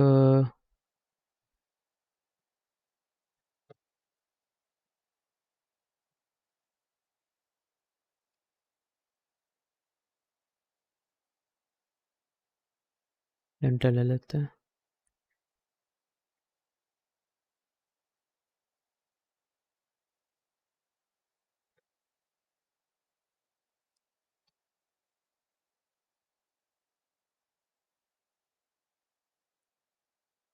और फिर यहाँ पे अलाइन ले लेते हैं।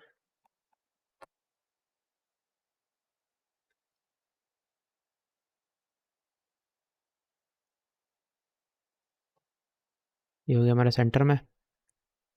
सिंपल मैंने इसका डिस्प्ले फिक्स करके अलाइन आइटम सेंटर और जस्टिफाई कंटेंट सेंटर कर दिया। और अब ये विथ अपने आप से एडजस्ट करता रहेगा। और इसकी मिन हाइट ले लेते हैं हम 350 पिक्सल न्यूज़ की। और अब इसमें इमेज लगाते हैं।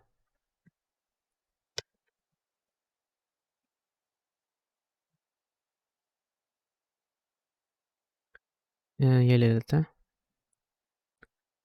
इमेज लिंक कॉपी करके हमने SRC में पेस्ट कर दिया। अब देखो काफ़ी बड़ा बड़ा आ रहा है। इसको फिक्स करने का बड़ा आसान तरीका है। न्यूज़ कार्ड के अंदर IMG जो है वो मैक्सिमम विड्थ जाएगी 100%। ये हो गया। अब इसमें थोड़ा सा पैडिंग कर देते हैं।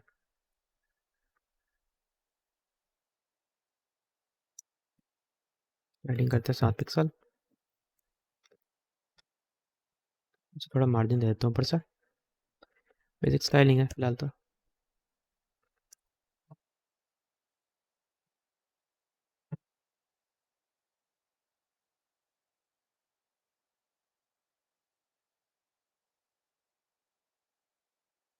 और इसको हम लास्ट में रखते हैं।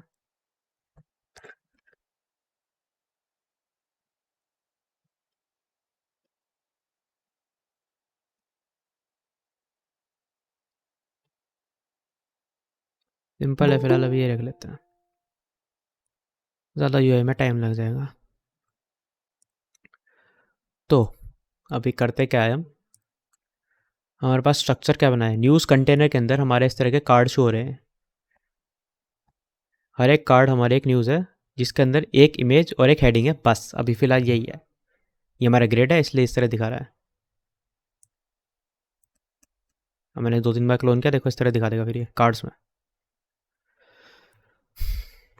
अभी हमें करना क्या है, पहले से रेफरेंस कर लेते हैं हम जावास्क्रिप्ट से।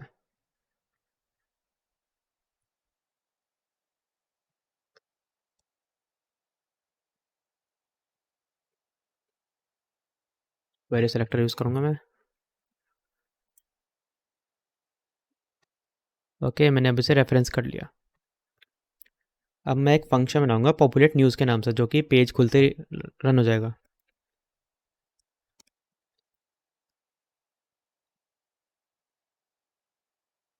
फंक्शन बनाया।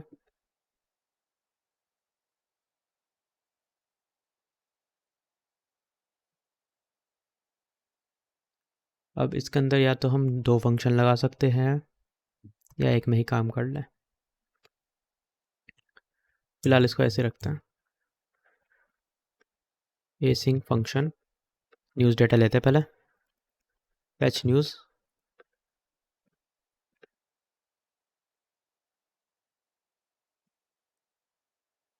वही जो मैंने बताया था, फैच न्यूज़ करके अवेट किया, फिर फैच फंक्शन में हमने API पास कर दी। ये हमारी API की।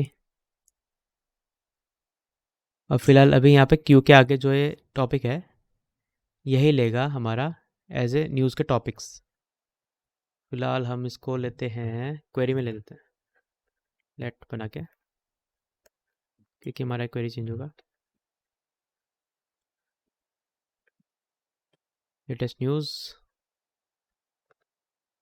और हमारा क्वेरी फिलहाल ये ले लेते हैं।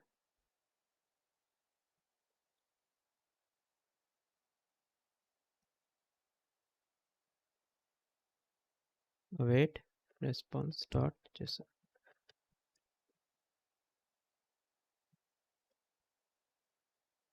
हमने एसिंग फंक्शन बनाया फैच न्यूज़ के नाम से। फिर हमने फैच API से पहले अवेट यूज़ किया, जब तक डेटा नहीं आता तब तक वेट करेगा। फिर हमने उसी रेस्पॉन्स को जेसन में बदल दिया, उसके लिए वेट करेगा। जब ये जेसन में बदल जाएगा तो हम इसे रिटर्न कर देंगे।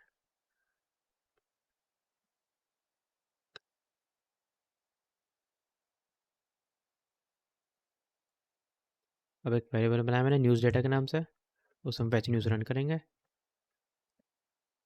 ये प्रॉमिस रिटर्न करेगा, डॉट देन से हैंडल करेंगे डेटा।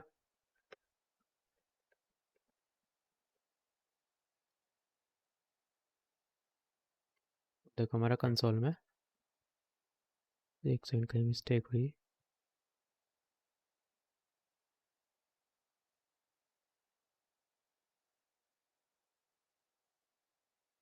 कहाँ बता रहा है ये? थर्ड लाइन में, अच्छा सही तो है।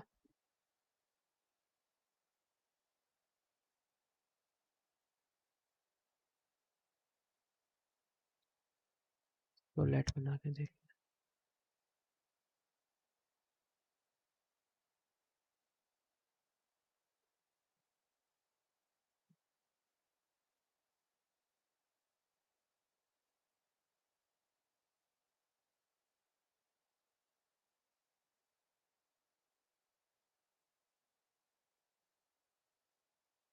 अच्छा ये इसको एरर आ रहा है, एक सेकंड।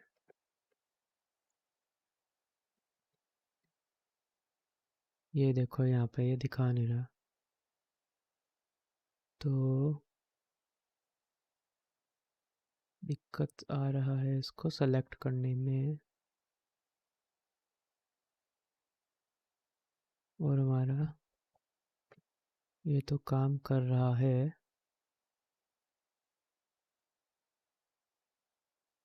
ये यहाँ पर कंटेनर नहीं ले रहा है। इसको लेट बनाते हैं।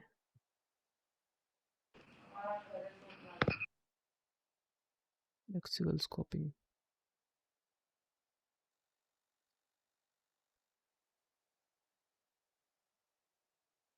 अच्छा ठीक है ठीक है ठीक है, कुछ नहीं। ऊपर वो पेस्ट की वजह से आ रहा था। तो हमने यहाँ पे अभी फैच किया था, वो यहाँ पे ऊपर मैंने यूआरएल पेस्ट कर रखा था, इस वजह से एरर आ रहा था। नोटिस नहीं किया, इसको हटा देते हैं। अब ठीक है, एरर नहीं आएगा कुछ भी। देखो हमारा न्यूज़ का डेटा आ चुका है। अब हमारा जो न्यूज़ आ रही है मेन आ रही है रिजल्ट में, तो हम रिजल्ट ही करेंगे। रिजल्ट, रिजल्ट्स, हाँ। अब देखो हमारा इस तरह आ गई यहाँ पे न्यूज़। न्यूज़ में लेंगे हम सिर्फ कुछ ही डेटा, यानी कि हम ले लेंगे टाइटल, लिंक ले लेंगे, और इसमें हम इसको वैसे यूआरएल में ओपन कर लेते हैं, इजी पड़ेगा देखना। ले लेते हैं हम लेटेस्ट न्यूज़,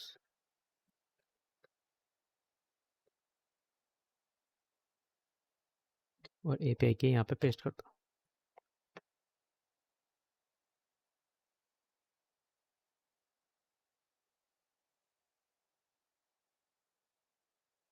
ये आ गया। तो रिजल्ट्स में ज़ीरो में हम ले लेंगे टाइटल, लिंक और इमेज यूआरएल ले लेंगे। काफ़ी में नल है। इसमें ऐसे कुछ और लेते हैं, फीफा हमने लिया। इमेज यूआरएल नहीं आ रहा है, देखो जैसे इमेज इसमें आ रहा है, तो उसको भी हम हैंडल करेंगे। अगर इमेज यूआरएल नहीं है तो हमें क्या शो करना है। फिलहाल हमारा यहाँ पे एपीआई आ रही है न्यूज़ के साथ एरे, इसको हम एक एरे में स्टोर कर लेते हैं, इजी पड़ेगा। News array data dot results. तो सारा काम अब हमें इसमें ही करना है, डॉट देन स्टेटमेंट में, क्योंकि रिजॉल्व होने के बाद जो काम करना है यहीं पे करना है। अगर रिजॉल्व होने से पहले बाद में हमने कुछ किया तो वो एरर आ जाएगा। तो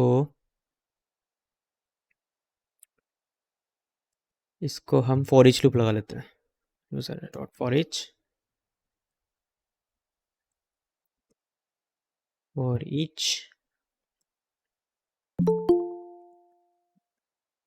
पहले एक एक एलिमेंट को करते हैं, इजी पड़ेगा, एक एक स्टेप करेंगे। अभी हमने क्या करा, न्यूज़ एरे के हर एक एलिमेंट को प्रिंट करा, सिंपल। मैंने कहा और एक अलग अलग प्रिंट होके या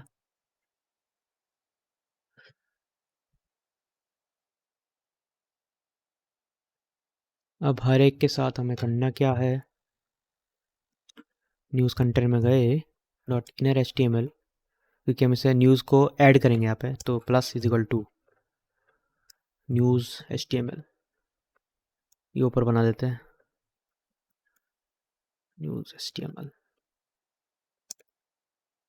टेम्पलेट लिटरल। और इसमें होगा क्या, इसमें होगा हमारा एक न्यूज़ कार्ड, यहाँ पर इमेज का यूआरएल और न्यूज़ हेडिंग। तो हमारी हेडिंग और न्यूज़ का इमेज लेना है बस हमें, वो आ रही है, हेडिंग तो हमारे यहाँ टाइटल से आ रहा है, तो टाइटल लेते हैं यहाँ पे,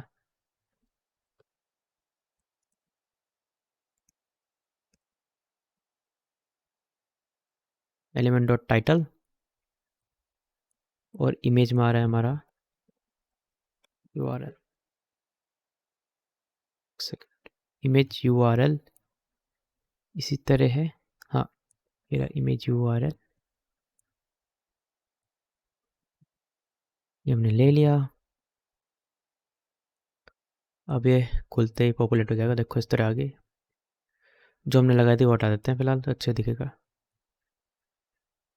तो न्यूज़ कंटेनर को मैंने कर दिया खाली बिल्कुल। अब जैसे ये पेज लोड होगा, यहाँ पे देखो इमेज के साथ न्यूज़ आ गई। अब देखो किसी किसी में इमेज है, किसी किसी में इमेज नहीं है, तो उसका हम क्या कर सकते हैं कि इसमें इमेज जब नहीं है तो क्या आ रहा है, इमेज जब नहीं है तो इसमें नल वैल्यू हमें रिटर्न कर रहा है। तो हर एक एलिमेंट के साथ हम चेक करेंगे, अगर if element dot image URL है नल, तो हमारा न्यूज़ कार्ड का जो HTML होगा, इसे ऊपर पहले डिफाइन करते हैं, लेट न्यूज़ HTML, और इसे हटा दो।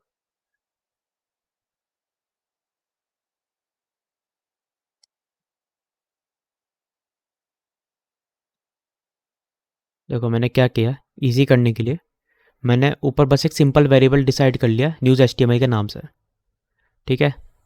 अब अंदर मैं इसे चेंज कर रहा हूँ, इसकी वैल्यू यहाँ पे मैंने ये डाल दी, ऊपर कुछ वैल्यू नहीं है इसकी, बस डिफाइंड है, और नीचे मैंने इसकी वैल्यू चेंज कर दी।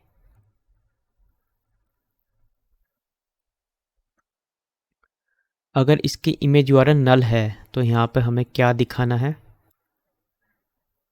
हम दिखा देंगे यही वाली इमेज, अगर नल है। अगर नल नहीं है तो हम यहाँ पर न्यूज़ HTML को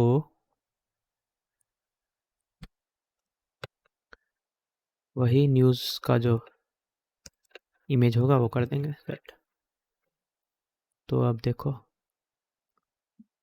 ये छोटा आ रहा है तो हम इसे एडजस्ट कर सकते हैं, पर देखो जिसमें इमेज नहीं थी उसमें ब्रेकिंग न्यूज़ आ गया। और मान लो अभी हमारा टॉपिक कंट्रोल नहीं हो रहा, टॉपिक हमारा फिक्स्ड है, यहाँ से लेटेस्ट न्यूज़ का रखा, जैसे मैं अभी यहाँ पे PM मोदी कर दिया जैसे तो अब उससे रिलेटेड न्यूज़ आ रही है, देखो ये API के लिमिटेशन है, जिसमें इमेज नहीं आ रही, ज़्यादातर में कोई भी API यूज़ कर सकते हैं न्यूज़ वाली, पर हिंदी में भी आ रही है देखो इसमें। तो इस तरह हमारा पॉपुलेट हो जाएगा। अभी फ़िलहाल हम सर्च बॉक्स पे काम करते हैं, फिर हमारा ऐप ख़त्म हो जाएगा। अभी सर्च का इनपुट लेते हैं और फॉर्म लेते हैं।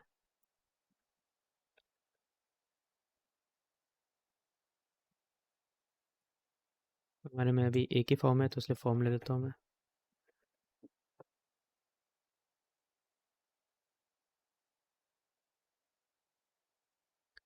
और हमें चाहिए इनपुट, इनपुट टॉपिक ले लेते हैं इसका नाम,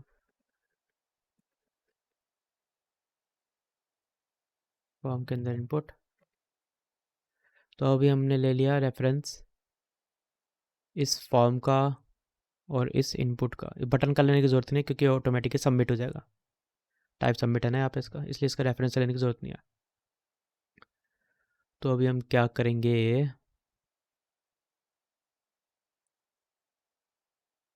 को पहले करते हैं। अभी तक ठीक है।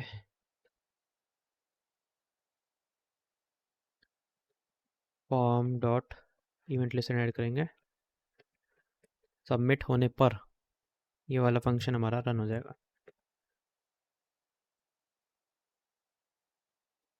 फिलहाल हम इसमें इनपुट टॉपिक की वैल्यू लेंगे। ये फॉर्म है इसलिए हम इसे प्रिवेंट डिफॉल्ट करेंगे। तो अभी फॉर्म सबमिट होने में सिर्फ हमारा जो टॉपिक है वो कंसोल लॉग होगा।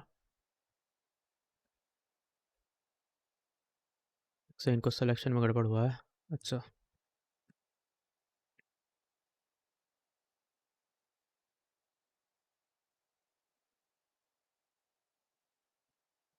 अब देखो यहाँ पे हमने सर्च किया, सबमिट किया यानी, तो यहाँ पे प्रिंट हो गया। कुछ भी किया टॉपिक, तो यहाँ पे प्रिंट हो गया।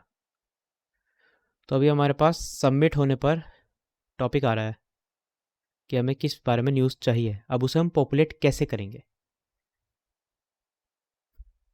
सबसे पहले सर्च करने पर news container dot inner H T M L blank होना है।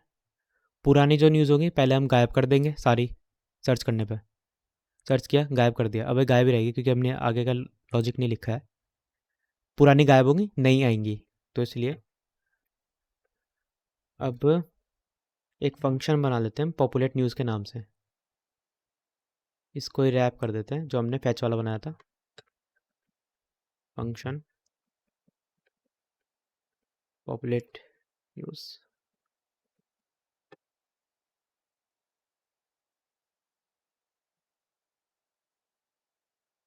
अब इससे होगा क्या, हमें इजी हो जाएगा इसे कॉल करना, और ये पेज खुलते अपना फ्री कॉल हो जाएगा। काम कर रहा है वैसे का वैसे ही, क्योंकि पेज खुलते ही पॉपुलेट न्यूज़ हो रहा है और जो इसके अंदर काम है वो हो रहा है। अब इसमें करना क्या है, यहाँ पर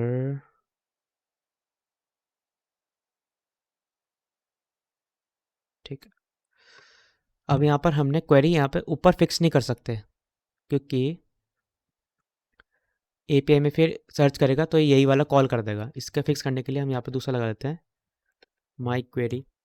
दूसरा वेरिएबल बना दिया मैंने, माई क्वेरी। यहाँ पे हो गया माई क्वेरी कर दिया मैंने, एज ए आर्ग्यूमेंट पास करेगा अब ये।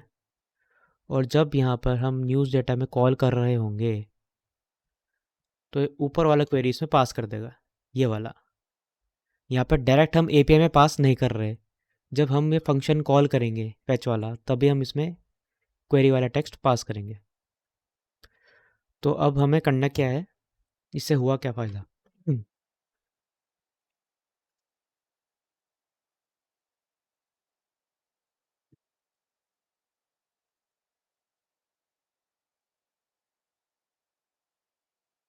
अब हम क्या करेंगे, ये हमारे पास इनपुट आ रहा था इसका, तो हम यहाँ पर क्वेरी को चेंज कर देंगे इसकी इनपुट वैल्यू में।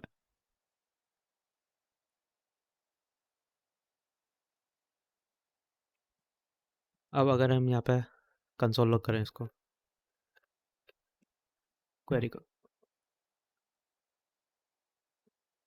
तो अब देखो यहाँ पे क्वेरी आ रहा है, और वो इसलिए भाग गई क्योंकि हमने यहाँ पे अभी सर्च करने पे सब कुछ ब्लैंक कर रखा है। तो अब यहाँ पे हमारे पास क्वेरी का एक्सेस भी आ रहा है और वो इसमें क्वेरी पास हो रहा है। तो सिंपली यहाँ पे इसके अंदर सर्च के अंदर हम पॉपुलेट न्यूज़ कॉल कर देंगे।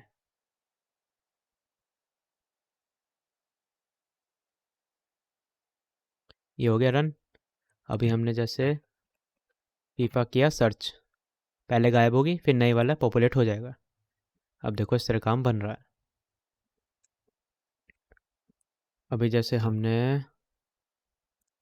न्यू ईयर सर्च किया, सबमिट किया, पुरानी गायब, नई वाली सबमिट होगी।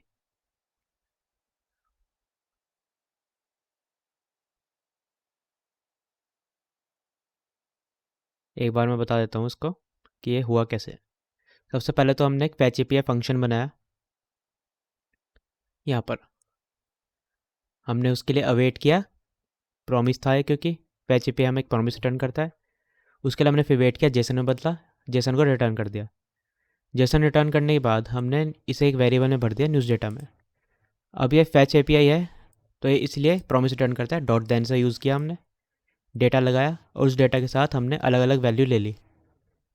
कि मतलब पहले तो हमने इसको एरे में ले लिया जितनी भी न्यूज़ आ रही थी। फिर एरे में हमने फॉर ईच लूप लगाया। फॉर ईच लूप में हमने इस तरह न्यूज़ कार्ड में इसका डेटा भर दिया, element dot title, element dot image जो भी था। अगर इमेज नहीं है तो यहाँ पे डिफ़ॉल्ट इमेज सर्च करेगा, वो यहाँ पे मैंने लगाया। अगर इमेज है तो यहाँ पे इमेज भी शो कर देगा।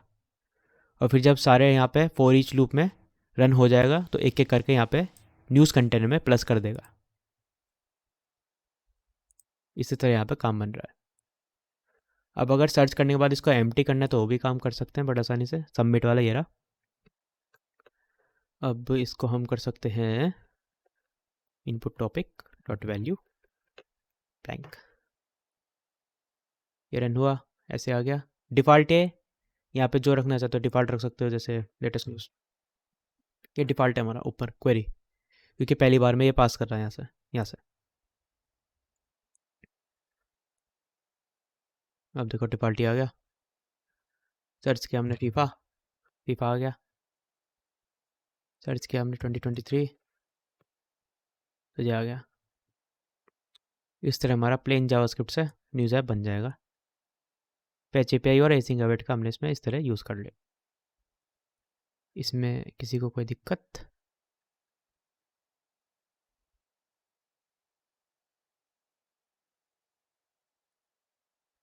पूरा समझ में आ गया? HTML में तो बस इतना ही है, और न्यूज़ कंटेनर मैंने इतना ले लिया, और जावास्क्रिप्ट में मैंने इस तरह यहाँ पे इफ एल्स के साथ यूज़ कर लिया इसको। ठीक है।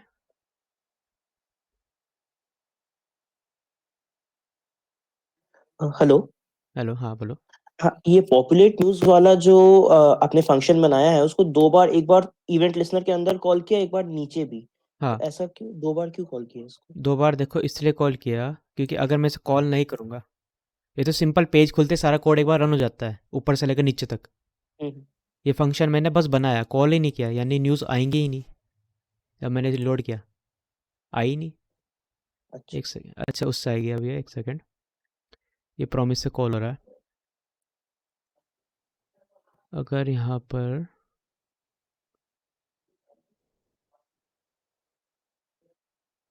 एक सेकेंड,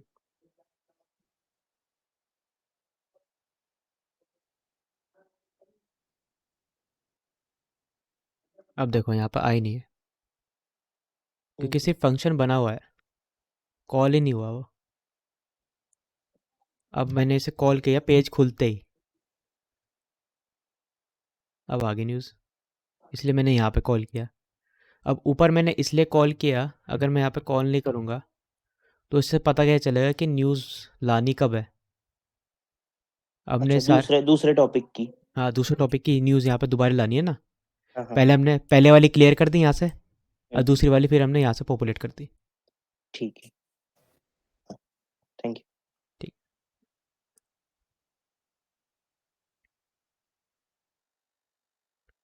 और किसी का कोई डाउट?